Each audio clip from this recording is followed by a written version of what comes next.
How to receive messages on Scout. Are you guys facing issues to receive messages on Scout? If that's so, then this video might help you out. Without further ado, let's dive into the video. To receive messages, first of all, open Scout app on your mobile device. Once you open the app, log in into your account with your registered email and password. Make sure your notifications are enabled so you don't miss any messages. When someone sends you a message, you'll see a notification on your phone and a red badge on the chat or message icon. Message or chat icon usually located at the bottom of your screen where you can see the chat section. Tap on chats. When someone sends you a message, you'll see these messages on this section. Tap the messages or chat icon to open your inbox. Here you will see a list of all the conversations with other users.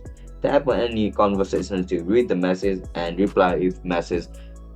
You can also send emojis, sticker or photos to keep the chat lively. That's it guys, that's how you're going to receive messages on Scout. If you guys found this video helpful, don't forget to like, share and subscribe to our channel. Bye bye.